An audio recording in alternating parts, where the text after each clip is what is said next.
Welcome to class 7th. Today we will study our new chapter that is chapter 9 quantifier.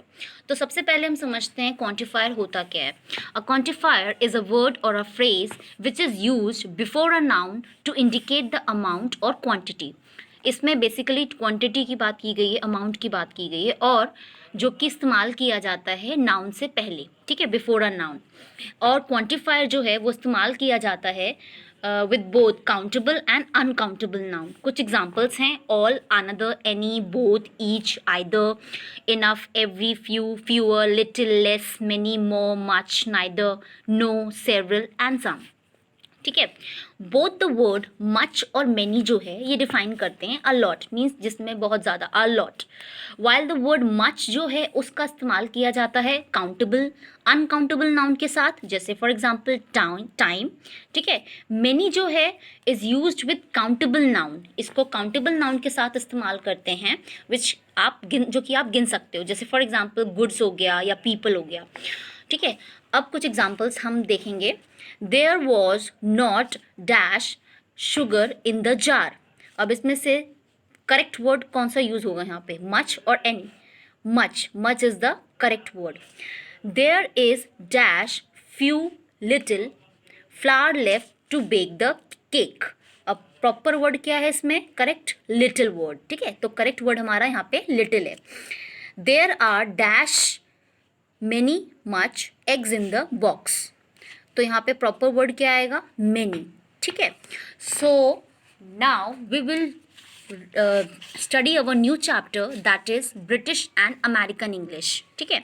तो इसमें हम पढ़ेंगे कि दोनों में क्या डिफरेंसेस हैं.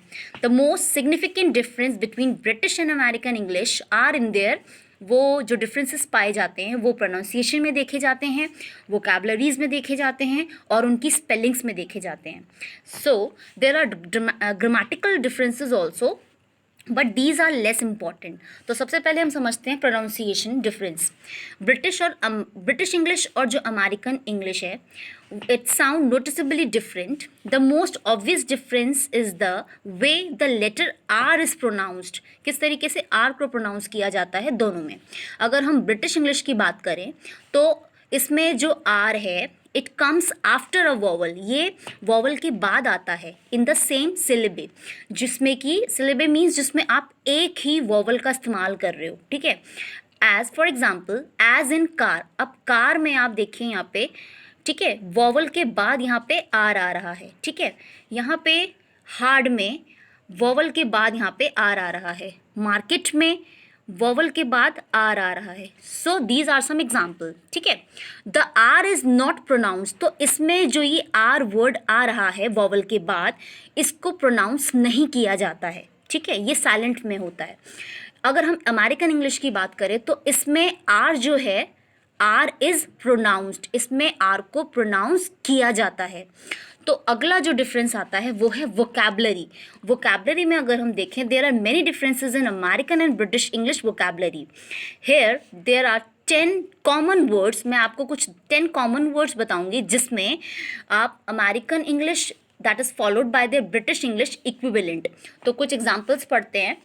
अमेरिकन ये हो गया, ब्रिटिश ये हो गया. तो अमेरिका में एलिवेटर बोला जाता है और ब्रिटिश में लिफ्ट बोला जाता है. अमेरिकन में गार्बेज बोला जाता है, वहीं ब्रिटिश में रबिश बोला जाता है. यहाँ पे ट्रक बोला जाता है, यहीं ब्रिटिश में लॉरी बोला जाता है. अमेरिकन में वेकेशन बोलते हैं, ब्रिटिश में हॉलीडे बोला जाता है.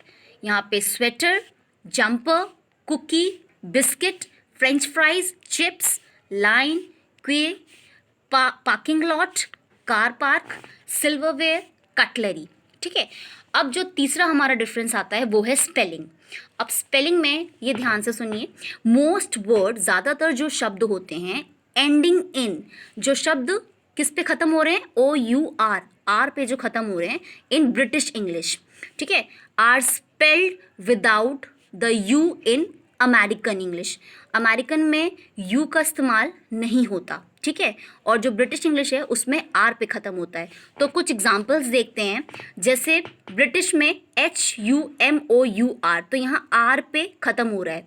बिल्कुल इसी तरीके से जो अमेरिकन इंग्लिश है उसमें यहाँ पे यू का यूज़ नहीं है, without the you it is spelled, ठीक है।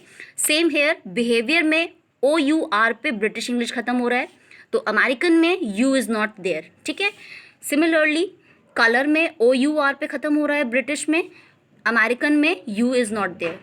फ्लेवर में OUR पे ख़त्म हो रहा है, ठीक है, एंड अमेरिकन में यू इज़ नॉट देयर, ठीक है। अब अगला जो है, most word ending in RE, जो शब्द RE पे ख़त्म हो रहे हैं उसको ब्रिटिश इंग्लिश में स्पेल्ड किया जाता है, ठीक है, और spelled with ER in American English, और अमेरिकन में ER का यूज़ होता है। जैसे फॉर एग्जांपल सेंटर, सेंटर जो कि RE, तो that is British English. Centre CENTER, जो ER पे ख़त्म हो रहा है that is American English. Litre RE, that is British English. Litre ER, that is American English, ठीक है। Similarly many British English verbs ending in ISE, जो ISE पर ख़त्म हो रहे हैं वो स्पेल्ड किए जाते हैं इन ब्रिटिश इंग्लिश, ठीक है, और जो अमेरिकन इंग्लिश है वो IZE पे ख़त्म होते हैं, लास्ट एंड होते हैं।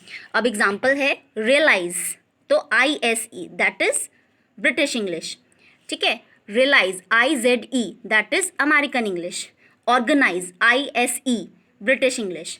Organise IZE that is American English, ठीक है।